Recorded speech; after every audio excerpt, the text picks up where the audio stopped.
Hello, my name is Patricia Herlevi, and I am the founder of Buzz and Bark Animal Reiki, and I am located in Washington State in the U.S. And I specialize in sound therapy, Reiki, and animal communication. Of course, my focus is on animals, and I do metaphysics for you and your pet. Now, animal communication is trending right now.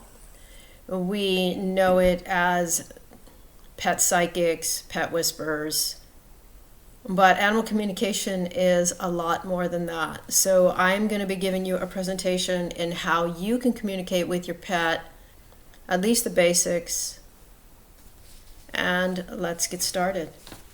Anyone can learn to communicate with their companion animals, and it doesn't matter the type of animal. This is because animal communication doesn't require a degree in animal behavior or animal psychology, nor do we need to be experts on animal body language. Animal communication happens through telepathy, and that is a skill we can all develop. Let me give you an example of telepathy that we use every time we communicate with our pets. When we ask a dog, for instance, if he or she wants to go for a walk, we visualize the walk in our minds. It's true that dogs know up to 350 words, even though one famous border collie learned 1,000 words. However, the dog sees the image of the walk that we envision in our minds. Some people wonder how their pets know when they're going to do something unpleasant, such as visit the vet. Even when he or she is watching their body language and tells the dog that they're going to the beach. This is because the dog sees the visuals of the vet that are running through our minds. And even though the human can't detect it, the dog detects the dread that the human hides under a bright and cheery voice. With animal communication, the challenge is to clear our minds and to become mindful of our body language, word use, and images playing in our thoughts. It's mostly those images playing in the thoughts that we need to be aware of. Remember that Fido is picking up on all those cues. And if Fido feels confused, this leads to an unwillingness to participate or to follow your commands. Thus, you get the rebellious pet. Animal communication steps. It's essential that you clear your mind of worries and your own issues. Meditate or use breathing exercises to clear your mind. Check your baseline emotions. Check your baseline physical sensations by scanning your body. Take note of your mental, emotional, and physical baselines so you don't confuse them with what your pet's experiencing during the session. Place your pet in a pink bubble. Place yourself in a separate pink bubble.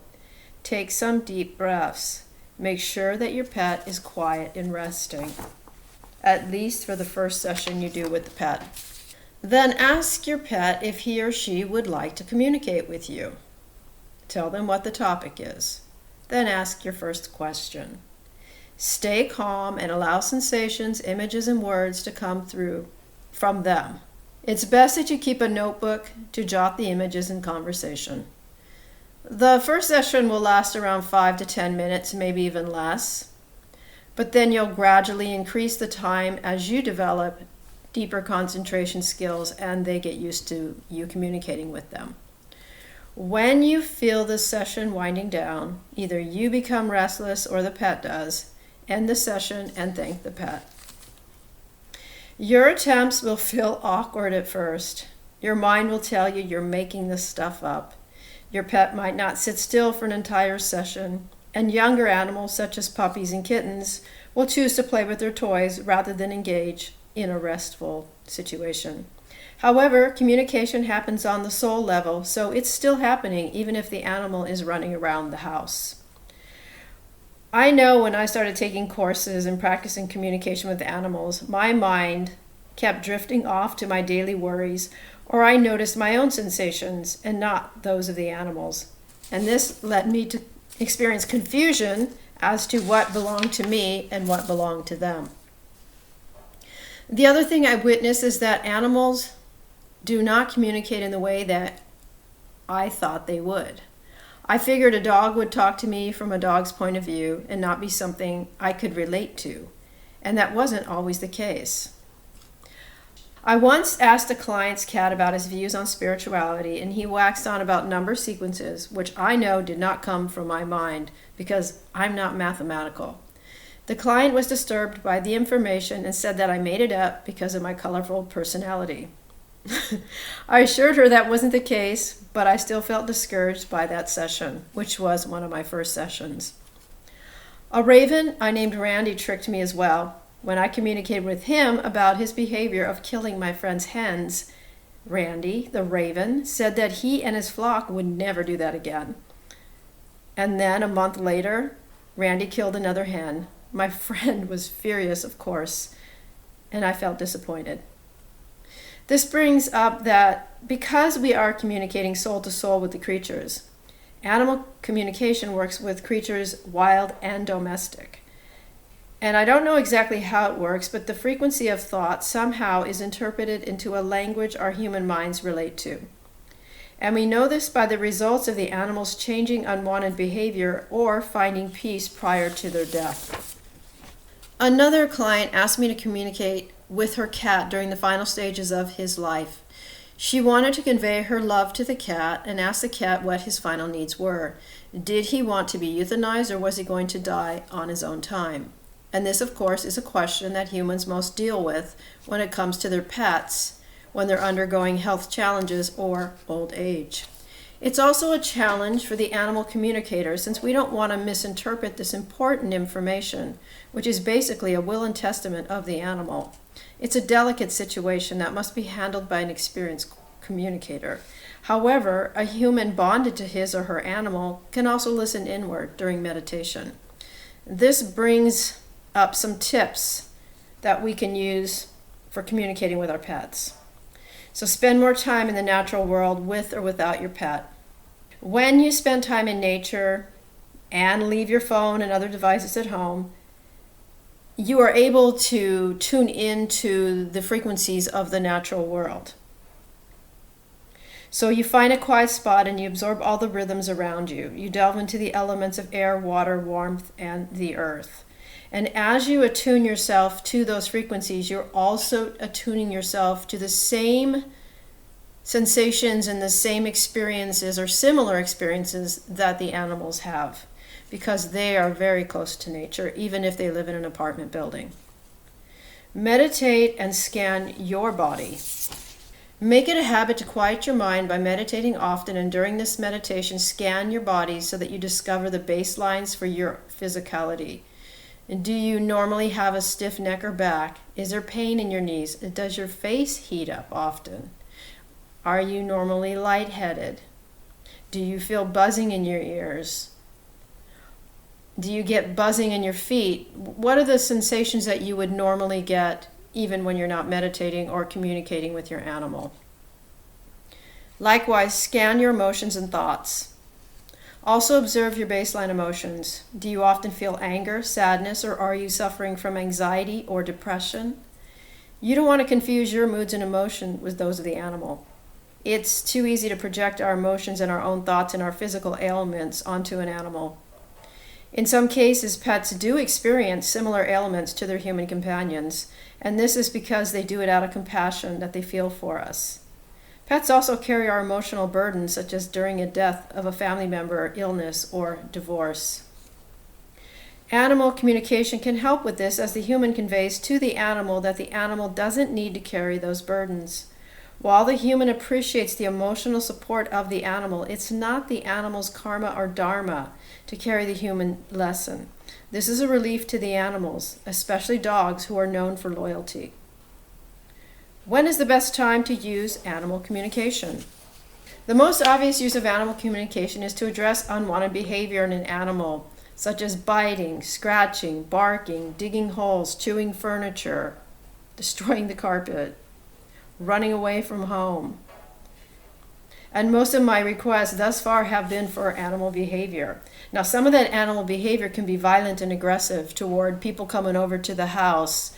If you ever watch some of those dog training videos, you will get an idea of the different behaviors dogs can have. And that's just looking at dogs. It's not even looking at all the other animals that can be pets. And also, don't confuse animal communication with animal training. If you are having issues of aggression and violence in an animal, definitely, especially a dog, I don't know about cats, hire a trainer to address those issues. Animal communication doesn't always do that. We also are not a substitute for veterinarian care, so always seek the appropriate professional when you're working with animal behavior. Helping an animal to transition from a street to a shelter, from a shelter into a foster home, or from a foster home into a permanent home. In these sessions, past trauma shows up as well as the animal's needs going forward. Questions we ask the animal are, and questions you can ask the animal are, what can I do for you to make you feel more comfortable? What are your current needs? Does your body hurt? Where does it hurt? Do you feel safe?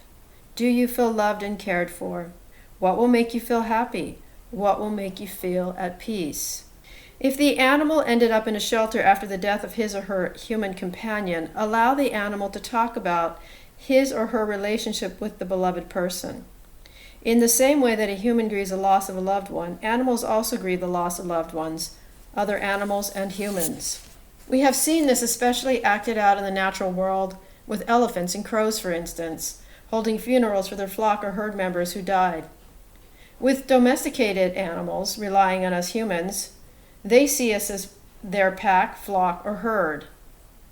So when a human dies, the animal grieves a loss, and we need to honor that. Again, let's talk about the end of life, because that's a really important time to be communicating with your pet. We are given cues to when our companion animal is preparing to cross over the rainbow bridge, as it is kindly put. And this is an excellent time for animal communication sessions. Think of this as part of the hospice care. Some questions to ask include, would you like assistance with your death, euthanasia, or would you like to die on your own? What signs will you give me when it's your time to die? What can I do for you during the dying process? Would you like to have your favorite food prior to your death? Will we meet again during my lifetime? How will I know it's you returning to me? Will you give me a sign when you've fully crossed over the rainbow bridge? What messages do you have for me and other family members and your animal companions? Besides asking companion animals the above questions, reassure the animal that you love them and are grateful for every moment you spent with him or her. Let them know that you'll miss them, and let them know that when it's their time to cross over, they have your blessing. Then, if it is possible and the animal wants it, gently hold the animal in your arms, or if it is a larger animal, place your hands on the heart of the animal or hold a paw. This is reassuring for the animal, and it will help you with closure and releasing guilt you might experience. I work with St. Francis and St. Clare of Assisi during my communication sessions with animals, and I know that they help the animals cross over the rainbow bridge when it's time for that as well. So I end with these words: for thousands of years, animals and humans have shared the earth, and through this shared occupancy, we have bonded with animals, making some of them our companions.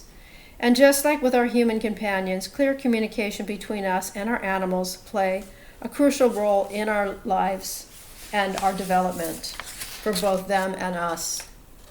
Learning how to communicate with your pet is the best gift to offer them. Communication plays important roles throughout the animals' lives. We won't regret forging this deeper bond with creatures great and small.